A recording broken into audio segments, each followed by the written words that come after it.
Hello, and welcome to Quick Charge by Electrek. I'm Mikey G, and it's Tuesday, December 20th.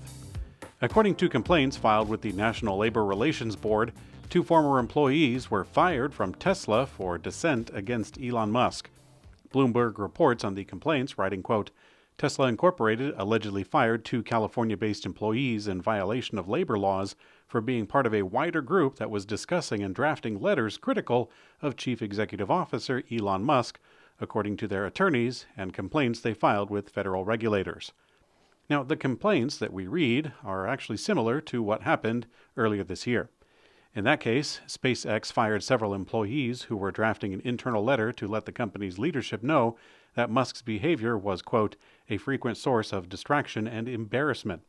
Now, getting back to today's case, one of the letters was actually similar to the SpaceX example, and the other reportedly takes issues with Tesla's return-to-work policy handed down from Musk himself.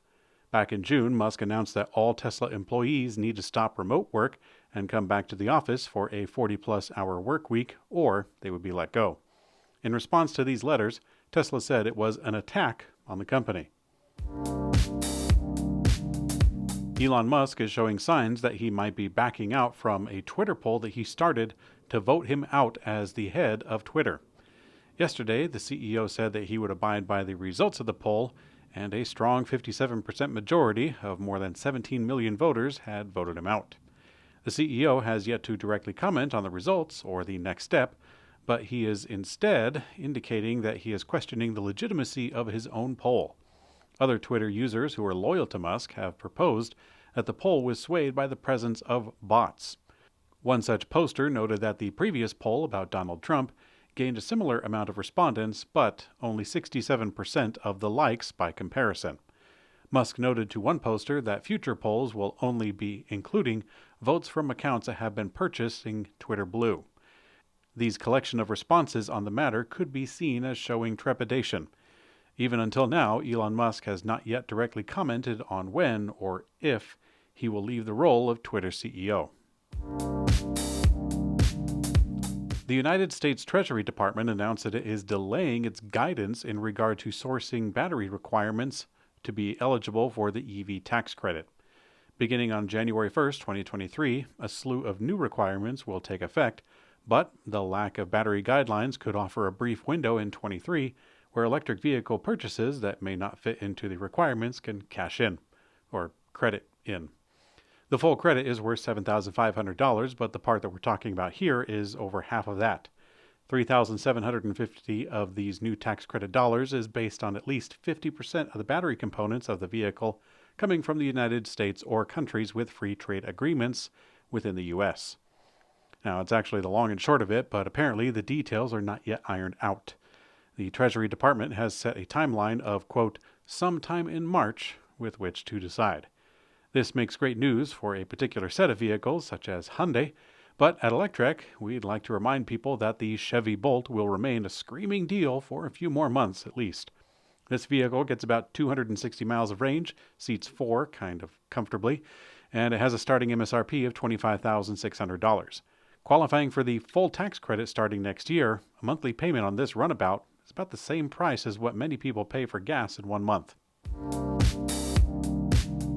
The team at Hagerty Auto Insurance has put the Lucid Air Sapphire up against a Tesla Model S Plaid, a Bugatti Chiron, and also a motorcycle in a drag race.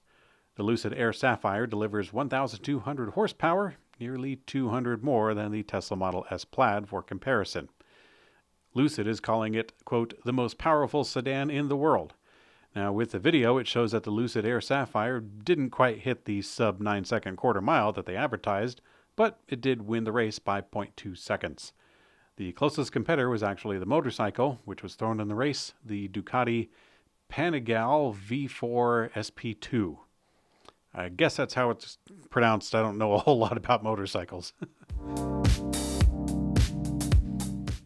Audi is preparing to convert its entire network of global production factories to manufacture electric vehicles as they gear up to compete in the auto industry's future. Rather than building new facilities like some other car companies, Audi will work to incorporate the flexibility of what they call their state-of-the-art plants to provide its existing operations. A primary focal point of Audi's production plan is to cut annual factory costs in half by 2033, aligning with the time that it plans to phase out combustion models. Hyundai has unveiled a new design for its next-generation KONA, including the KONA Electrek. Hyundai introduced its first electric KONA in 2018 for Europe and Korea, and then in 2019 with that same model. Although the electric KONA was redesigned just last year, it's getting another round of changes. The designers must have really liked the Ioniq 5 response because Hyundai is leaning into that EV aesthetic that they began. The most new distinct feature is the front lamp that stretches the length of the vehicle's nose, giving it a bolder, more aggressive look than previous models. The electric KONA features a pixelated front light bar, a first from Hyundai, and a 19-inch pixel-inspired alloy wheel design and black embracing lines. Hyundai boasts a living space or interior that provides practical features in a personalized in-car experience. Oh, I gotta love that marketing terms. A floating module and a 12-inch wide display give the high-tech appearance with more ambient lighting. More details for the actual specifications of the 2024 KONA are expected in the coming months, including pricing and powertrain. In a major reveal, the U.S. Postal Service has announced that it will ensure that 95% of new vehicle purchases in the next several years will be electric. By 2026, that'll increase to 100% of new purchases. The USPS announced that it expects to acquire at least 66,000 battery electric vehicles from defense contractor Oshkosh as part of its 106,000 vehicle acquisition plan for deliveries between now and 2028. Further, another 21,000 additional commercial off-the-shelf vehicles are also expected to be electric.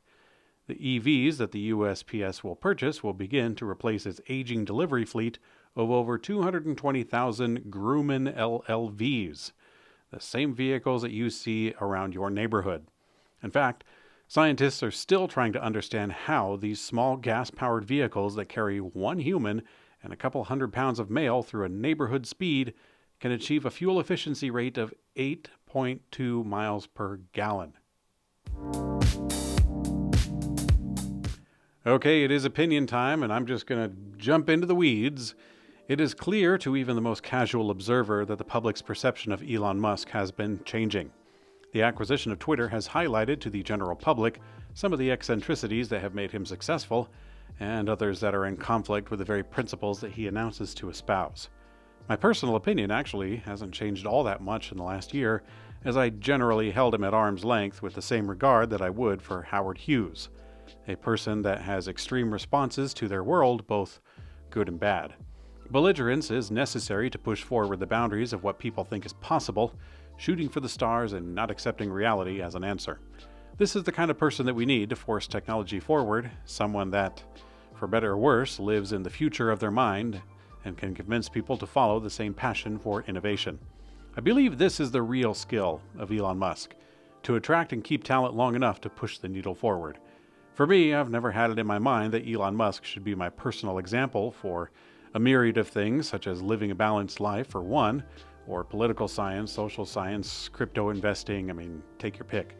They say that you should never meet your heroes, but in today's Twitter world, I think that is no longer usable advice.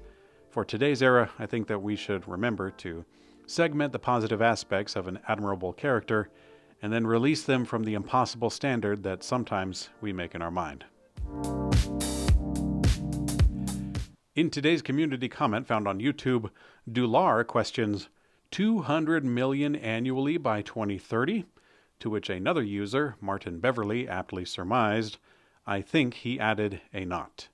You are correct, Martin. When reading the script, I had mistakenly added another 0 in my delivery, and I missed it during the editing too. Just goes to show you that your concentration can fail, no matter how much ginkgo biloba that you consume.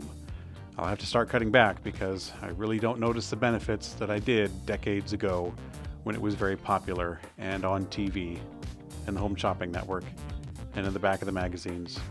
Anyways, thanks for watching Quick Charge by Electrek. I'm Mikey G, and I hope you have a great day.